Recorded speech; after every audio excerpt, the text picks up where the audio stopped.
Capítulo 40, donde se prosigue la historia del cautivo. Soneto. Almas dichosas que del mortal velo, libres y exentas por el bien que obrastes,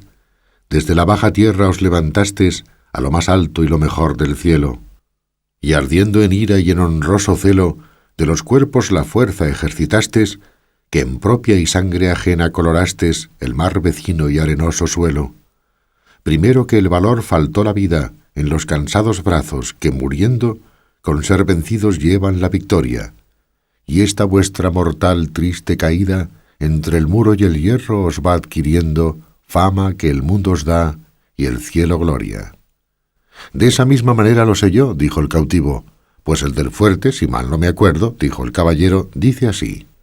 Soneto. De entre esta tierra estéril derribada, de estos terrones por el suelo echados, las almas santas de 3000 soldados subieron vivas a mejor morada, siendo primero en vano ejercitada la fuerza de sus brazos esforzados, hasta que al fin, de pocos y cansados, dieron la vida al filo de la espada. Y este es el suelo que continuo ha sido de 1000 memorias lamentables lleno en los pasados siglos y presentes, mas no más justas de su duro seno, habrán al claro cielo almas subido, ni aun él sostuvo cuerpos tan valientes. No parecieron mal los sonetos, y el cautivo se alegró con las nuevas que de su camarada le dieron, y prosiguiendo su cuento, dijo: rendidos pues la goleta y el fuerte,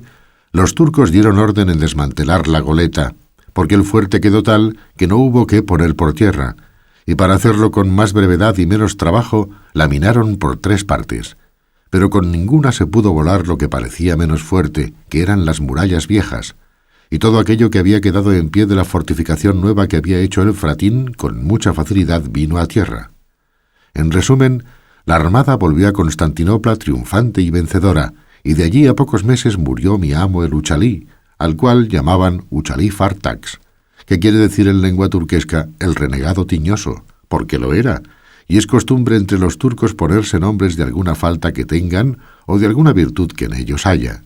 Y esto es porque no hay entre ellos sino 4 apellidos de linajes que descienden de la casa otomana, y los demás, como tengo dicho, toman nombre y apellido ya de las tachas del cuerpo y ya de las virtudes del ánimo. Y este tiñoso bogó el remo, siendo esclavo del gran señor, 14 años, y a más de los 34 de su edad renegó de despecho de que un turco, estando al remo, le dio un bofetón, y por poderse vengar dejó su fe, y fue tanto su valor que sin subir por los torpes medios y caminos que los más privados del gran turco suben, vino a ser rey de Argel, y después a ser general de la mar, que es el 3er cargo que hay en aquel señorío.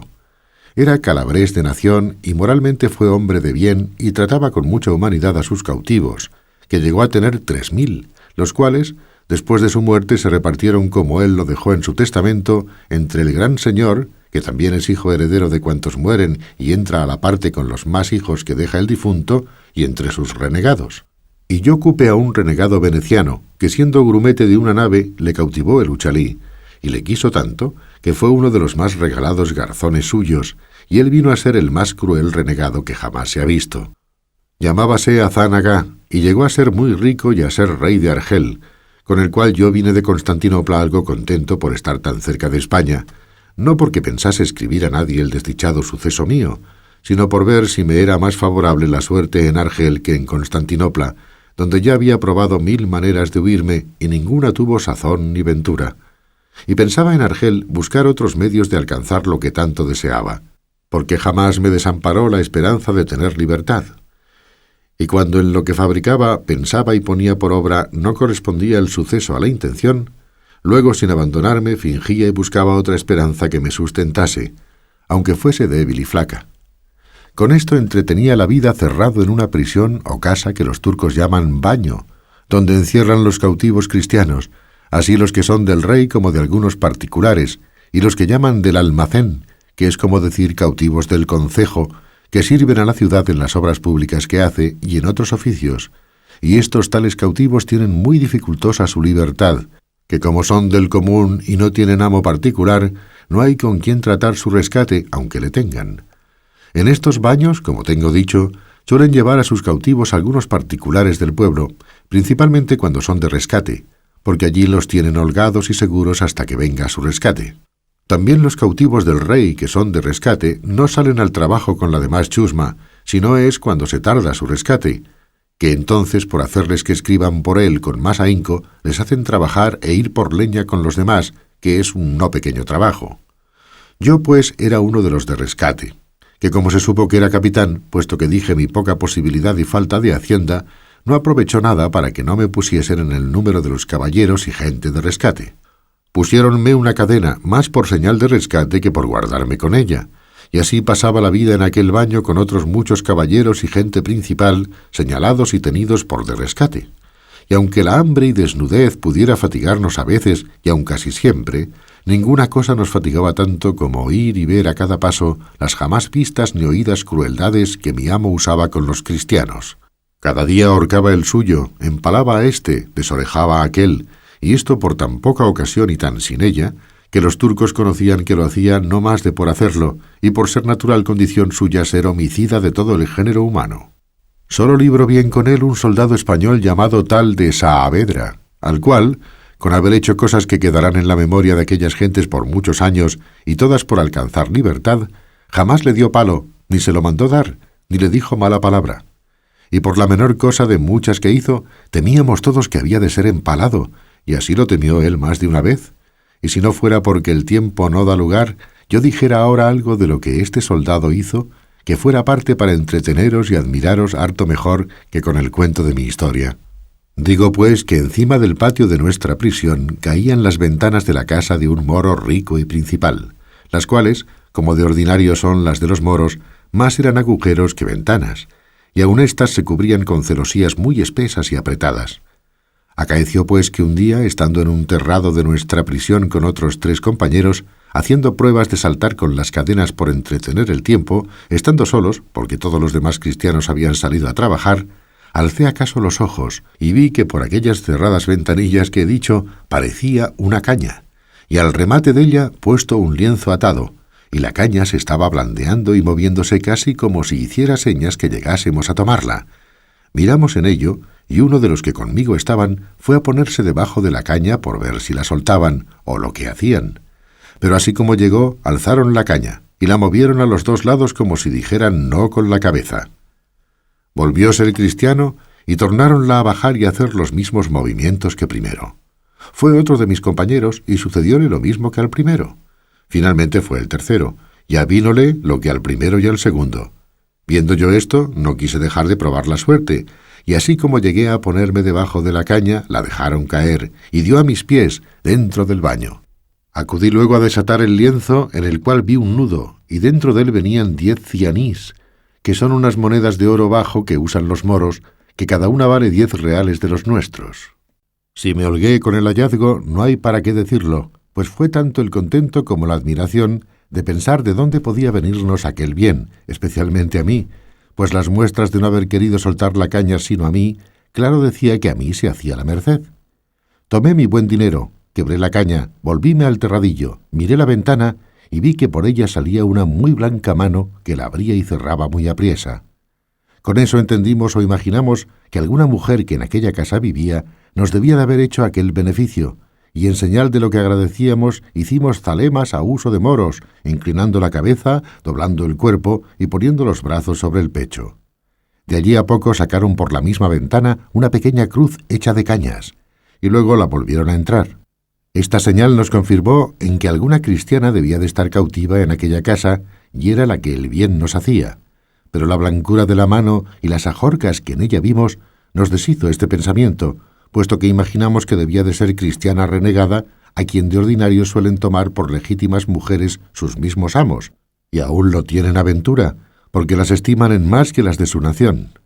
En todos nuestros discursos dimos muy lejos de la verdad del caso, y así todo nuestro entretenimiento desde allí adelante era mirar y tener por norte a la ventana donde nos había aparecido la estrella de la caña. Pero bien se pasaron 15 días en que no la vimos, ni la mano tampoco, ni otra señal alguna. Y aunque en este tiempo procuramos con toda solicitud saber quién en aquella casa vivía y si había en ella alguna cristiana renegada, jamás hubo quien nos dijese otra cosa, sino que allí vivía un moro principal y rico llamado Agi Morato, alcaide que había sido de La Pata, que es oficio entre ellos de mucha calidad. Mas cuando más descuidados estábamos de que por allí habían de llover más cianís, vimos a deshora aparecer la caña y otro lienzo en ella con otro nudo más crecido, y esto fue a tiempo que estaba el baño como la vez pasada, solo y sin gente. Hicimos la acostumbrada prueba, yendo cada uno primero que yo, de los mismos 3 que estábamos, pero a ninguno se rindió la caña sino a mí, porque en llegando yo la dejaron caer. Desaté el nudo y hallé 40 escudos de oro españoles y un papel escrito en arábigo, y al cabo de lo escrito hecha una grande cruz. Besé la cruz, tomé los escudos, volvíme al terrado, hicimos todos nuestras zalemas, tornó a aparecer la mano, hice señas que leería el papel, cerraron la ventana. Quedamos todos confusos y alegres con lo sucedido, y como ninguno de nosotros no entendía el arábigo, era grande el deseo que teníamos de entender lo que el papel contenía, y mayor la dificultad de buscar quien lo leyese. En fin, yo me determiné de fiarme de un renegado natural de Murcia, que se había dado por grande amigo mío, y puesto prendas entre los dos que le obligaban a guardar el secreto que le encargase, porque suelen algunos renegados, cuando tienen intención de volverse a tierra de cristianos, traer consigo algunas firmas de cautivos principales en que dan fe, en la forma que pueden, como el tal renegado es hombre de bien, y que siempre ha hecho bien a cristianos, y que lleva deseo de huirse en la primera ocasión que se le ofrezca. Algunos hay que procuran estas fees con buena intención, otros se sirven de ellas acaso y de industria, que viniendo a robar a tierra de cristianos, si a dicha se pierden o los cautivos sacan sus firmas, y dicen que por aquellos papeles se verá el propósito con que venían, el cual era de quedarse en tierra de cristianos, y que por eso venían en corso como los demás turcos. Con esto se escapan de aquel primer ímpetu y se reconcilian con la Iglesia sin que se les haga daño, y cuando ven la suya se vuelven a berbería a ser lo que antes eran. Otros hay que usan de estos papeles y los procuran con buen intento y se quedan en tierra de cristianos. Pues uno de los renegados que he dicho era este amigo, el cual tenía firmas de todas nuestras camaradas, donde le acreditábamos cuanto era posible, y si los moros le hallaran estos papeles, le quemaran vivo.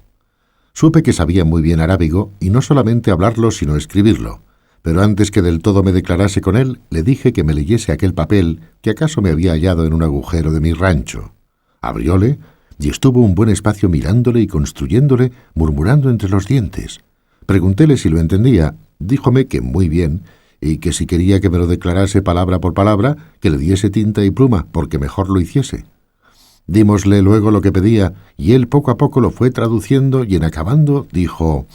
«Todo lo que va aquí en romance, sin faltar letra, es lo que contiene este papel morisco, y hase de advertir que a donde dice Lela Marien, quiere decir Nuestra Señora la Virgen María». Leímos el papel, y decía así: «Cuando yo era niña tenía mi padre una esclava, la cual en mi lengua me mostró la zalá cristianesca, y me dijo muchas cosas de Lela Marien. La cristiana murió, y yo sé que no fue al fuego, sino con Alá, porque después la vi 2 veces, y me dijo que me fuese a tierra de cristianos a ver a Lela Marien, que me quería mucho. No sé yo cómo vaya. Muchos cristianos he visto por esta ventana, y ninguno me ha parecido caballero sino tú. Yo soy muy hermosa y muchacha, y tengo muchos dineros que llevar conmigo. Mira tú si puedes hacer cómo nos vamos, y serás allá mi marido, si quisieres, y si no quisieres, no se me dará nada, que Lela Marien me dará con quien me case.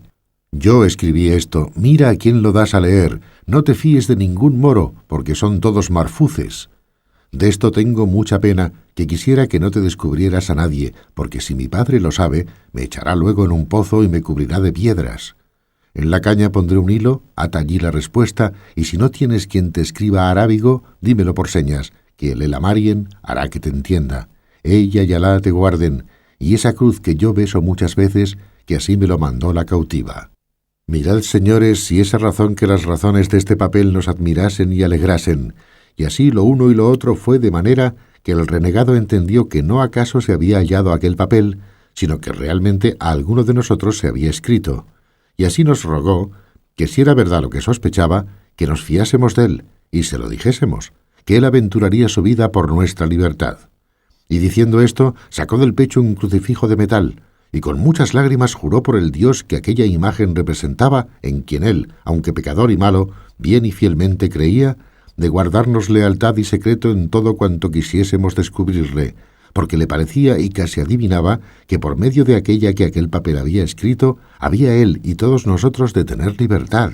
y verse él en lo que tanto deseaba, que era reducirse al gremio de la Santa Iglesia su madre, de quien como miembro podrido estaba dividido y apartado por su ignorancia y pecado. Con tantas lágrimas y con muestras de tanto arrepentimiento dijo esto el renegado, que todos de un mismo parecer consentimos y venimos en declararle la verdad del caso, y así le dimos cuenta de todo sin encubrirle nada. Mostrámosle la ventanilla por donde parecía la caña, y él marcó desde allí la casa, y quedó de tener especial y gran cuidado de informarse quién en ella vivía. Acordamos ansimismo que sería bien responder al billete de la mora, y como teníamos quien lo supiese hacer, luego al momento el renegado escribió las razones que yo le fui notando, que puntualmente fueron las que diré, porque de todos los puntos sustanciales que en este suceso me acontecieron, ninguno se me ha ido de la memoria, y aún se me irá en tanto que tuviere vida. En efecto, lo que a la mora se le respondió fue esto: «El verdadero Alá te guarde, señora mía, y aquella bendita Marien, que es la verdadera Madre de Dios, y es la que te ha puesto en corazón que te vayas a tierra de cristianos, porque te quiere bien. Ruégale tú que se sirva de darte a entender cómo podrás poner por obra lo que te manda, que ella es tan buena que sí hará. De mi parte y de la de todos estos cristianos que están conmigo, te ofrezco de hacer por ti todo lo que pudiéremos hasta morir. No dejes de escribirme y avisarme lo que pensares hacer, que yo te responderé siempre, que el grande Alá nos ha dado un cristiano cautivo que sabe hablar y escribir tu lengua, tan bien como lo verás por este papel. Así que sin tener miedo nos puedes avisar de todo lo que quisieres. A lo que dices que si fueres a tierra de cristianos, que has de ser mi mujer, yo te lo prometo, como buen cristiano, y sabe que los cristianos cumplen lo que prometen mejor que los moros. Alá y Marien, su madre, sean en tu guarda, señora mía». Escrito y cerrado este papel, aguardé 2 días a que estuviese el baño solo como solía, y luego salí al paso, acostumbrado del terradillo, por ver si la caña parecía, que no tardó mucho en asomar. Así como la vi, aunque no podía ver quién la ponía, mostré el papel como dando a entender que pusiese en el hilo, pero ya venía puesto en la caña, al cual até el papel, y de allí a poco tornó a aparecer nuestra estrella con la blanca bandera de paz del atadillo. Dejáronla caer, y alcéla yo, y hallé en el paño en toda suerte de moneda de plata y de oro más de 50 escudos, los cuales 50 veces más doblaron nuestro contento, y confirmaron la esperanza de tener libertad. Aquella misma noche volvió nuestro renegado y nos dijo que había sabido que en aquella casa vivía el mismo moro que a nosotros nos habían dicho que se llamaba Agi Morato, riquísimo por todo extremo, el cual tenía una sola hija heredera de toda su hacienda, y que era común opinión en toda la ciudad ser la más hermosa mujer de la Berbería, y que muchos de los virreyes que allí venían la habían pedido por mujer, y que ella nunca se había querido casar, y que también supo que tuvo una cristiana cautiva que ya se había muerto. Todo lo cual concertaba con lo que venía en el papel. Entramos luego en consejo con el renegado en qué orden se tendría para sacar a la mora y venirnos todos a tierra de cristianos, y en fin se acordó por entonces que esperásemos al aviso segundo de Zoraida, que así se llamaba la que ahora quiere llamarse María, porque bien vimos que ella y no otra alguna era la que había de dar medio a todas aquellas dificultades. Después que quedamos en esto, dijo el renegado que no tuviésemos pena, que él perdería la vida o nos pondría en libertad. 4 días estuvo el baño con gente, que fue ocasión que 4 días tardase en parecer la caña, al cabo de los cuales, en la acostumbrada soledad del baño, pareció con el lienzo tan preñado que un felicísimo parto prometía. Inclinóse a mí la caña y el lienzo, hallé en él otro papel y 100 escudos de oro sin otra moneda alguna. Estaba allí el renegado, dímosle a leer el papel dentro de nuestro rancho, el cual dijo que así decía: «Yo no sé, mi señor, cómo dar orden que nos vamos a España, ni Lela Marien me lo ha dicho, aunque yo se lo he preguntado. Lo que se podrá hacer es que yo os daré por esta ventana muchísimos dineros de oro. Rescataos vos con ellos y vuestros amigos, y vaya uno en tierra de cristianos y compre allá una barca, y vuelva por los demás. Y a mí me hallará en el jardín de mi padre, que está a la puerta de Babazón, junto a la marina, donde tengo de estar todo este verano con mi padre y con mis criados. De allí, de noche, me podréis sacar sin miedo y llevarme a la barca. Y mira que has de ser mi marido, porque si no, yo pediré a Marien que te castigue. Si no te fías de nadie que vaya por la barca, rescátate tú y ve, que yo sé que volverás mejor que otro, pues eres caballero y cristiano. Procura saber el jardín, y cuando te pasees por ahí, sabré que está solo el baño y te daré mucho dinero. Alá te guarde, señor mío». Esto decía y contenía el segundo papel, lo cual, visto por todos, cada uno se ofreció a querer ser el rescatado, y prometió de ir y volver con toda puntualidad, y también yo me ofrecía lo mismo. A todo lo cual se opuso el renegado, diciendo que en ninguna manera consentiría que ninguno saliese de libertad hasta que se fuesen todos juntos, porque la experiencia le había mostrado cuán mal cumplían los libres las palabras que daban en el cautiverio, porque muchas veces habían usado de aquel remedio algunos principales cautivos, rescatando a uno que fuese a Valencia o Mallorca con dineros para poder armar una barca y volver por los que le habían rescatado y nunca habían vuelto, porque la libertad alcanzada y el temor de no volver a perderla les borraban de la memoria todas las obligaciones del mundo. Y en confirmación de la verdad que nos decía, nos contó brevemente un caso que casi en aquella misma sazón había acaecido a unos caballeros cristianos, el más extraño que jamás sucedió en aquellas partes, donde a cada paso suceden cosas de grande espanto y de admiración. En efecto, él vino a decir que lo que se podía y debía hacer era que el dinero que se había de dar para rescatar al cristiano, que se le diese a él para comprar allí en Argel una barca, con achaque de hacerse mercader y tratante en Tetuán y en aquella costa, y que siendo él señor de la barca, fácilmente se daría traza para sacarlos del baño y embarcarlos a todos. Cuanto más que si la mora, como ella decía, daba dineros para rescatarlos a todos, que estando libres era facilísima cosa aún embarcarse en la mitad del día, y que la dificultad que se ofrecía mayor era que los moros no consienten que renegado alguno compre ni tenga barca, si no es bajel grande para ir en corso, porque se temen que el que compra barca, principalmente si es español, no la quiere sino para irse a tierra de cristianos, pero que él facilitaría este inconveniente con hacer que un moro tagarino fuese a la parte con él en la compañía de la barca y en la ganancia de las mercancías, y con esta sombra él vendría a ser señor de la barca, con que daba por acabado todo lo demás. Y puesto que a mí y a mis camaradas nos había parecido mejor lo de enviar por la barca a Mallorca, como la mora decía, no osamos contradecirle, temerosos que si no hacíamos lo que él decía, nos había de descubrir y poner a peligro de perder las vidas si descubriese el trato de Zoraida, por cuya vida diéramos todos las nuestras. Y así determinamos de ponernos en las manos de Dios y en las del renegado, y en aquel mismo punto se le respondió a Zoraida, diciéndole que haríamos todo cuanto nos aconsejaba, porque lo había advertido tan bien como si Lela Marien se lo hubiera dicho, y que en ella sola estaba dilatar aquel negocio o ponello luego por obra. Ofrecímele de nuevo de ser su esposo, y con esto, otro día que acaeció a estar solo el baño, en diversas veces, con la caña y el paño, nos dio 2000 escudos de oro, y un papel donde decía que el primer jumá, que es el viernes, se iba al jardín de su padre, y que antes que se fuese nos daría más dinero, y que si aquello no bastase, que se lo avisásemos, que nos daría cuanto le pidiésemos, que su padre tenía tantos que no lo echaría menos cuanto más que ella tenía las llaves de todo. Dimos luego 500 escudos al renegado para comprar la barca. Con 800 me rescaté yo, dando el dinero a un mercader valenciano que a la sazón se hallaba en Argel, el cual me rescató del rey, tomándome sobre su palabra, dándola de que con el primer bajel que viniese de Valencia pagaría mi rescate, porque si luego diera el dinero, fuera a dar sospechas al rey, que había muchos días que mi rescate estaba en Argel, y que el mercader por sus granjerías lo había callado. Finalmente mi amo era tan caviloso que en ninguna manera me atrevía a que luego se desembolsase el dinero. El jueves antes del viernes que la hermosa Zoraida se había de ir al jardín, nos dio otros 1000 escudos, y nos avisó de su partida, rogándome que si me rescatase, supiese luego el jardín de su padre, y que en todo caso buscase ocasión de ir allá y verla.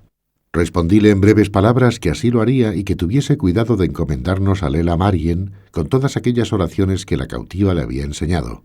Hecho esto, dieron orden en que los 3 compañeros nuestros se rescatasen por facilitar la salida del baño, y porque viéndome a mí rescatado y a ellos no, pues había dinero, no se alborotasen, y les persuadiese el diablo que hiciesen alguna cosa en perjuicio de Zoraida, que puesto que el ser ellos quien eran me podía asegurar de este temor, con todo eso no quise poner el negocio en aventura, y así los hice rescatar por la misma orden que yo me rescaté, entregando todo el dinero al mercader para que con certeza y seguridad pudiese hacer la fianza. al cual nunca descubrimos nuestro trato y secreto por el peligro que había.